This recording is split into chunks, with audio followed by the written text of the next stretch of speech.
Most important question की series में आइए समझते हैं एक और मोस्ट इंपॉर्टेंट क्वेश्चन को। इस तरह के क्वेश्चन के इस बार बोर्ड एग्जाम में आने के चांसेस बहुत ज्यादा हैं, तो इसे ध्यान से देखिए, ध्यान से सुनिए और ध्यान से समझिए।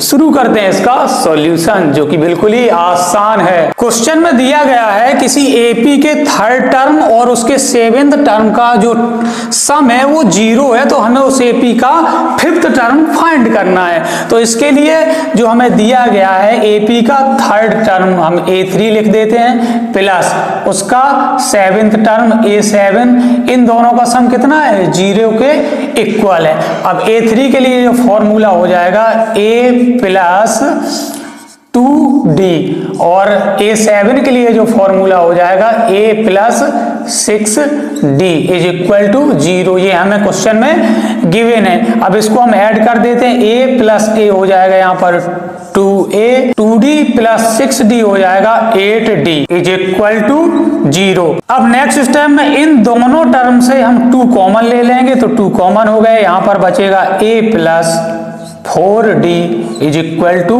0। इस 2 का 0 के साथ डिवाइड हो जाएगा तो यहाँ पर 0 हो जाएगा। नेक्स्ट स्टेप जो होगा वो हो जाएगा A plus 4D is equal to 0। Next step हो जाएगा इसका A is equal to 4D equal के दूसरे साइड जाएगा तो माइनस का हो जाएगा। यहाँ से क्या कंक्लूजन निकलता है? यहाँ से कंक्लूजन निकलता है कि जो A है वो माइनस 4D के इक्वल है। अब क्वेश्चन में पूछा क्या गया है? क्वेश्चन में पूछा गया है उसका फिफ्थ टर्म बताइए, तो यहाँ पर हम उसका फिफ्थ टर्म बताते हैं A5। तो उसके फिफ्थ टर्म के लिए जो फॉर्मूला हो जाएगा वो हो जाएगा A plus 5 minus 1 into D. क्या होता है formula? A plus n minus 1 into D.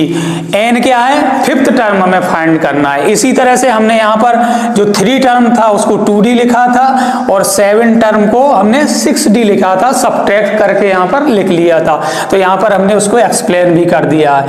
A5 is equal to हो जाएगा A की वैल्यू यहाँ हम निकाल चुके हैं। A का जो D के साथ जो रिलेशन है वो माइनस 4D है, तो A की प्लेस पर हम क्या रखेंगे? माइनस का 4D प्लस 5 से 1 सब्ट्रैक्ट होगा तो यहाँ पर 4 बचेगा इंटू D।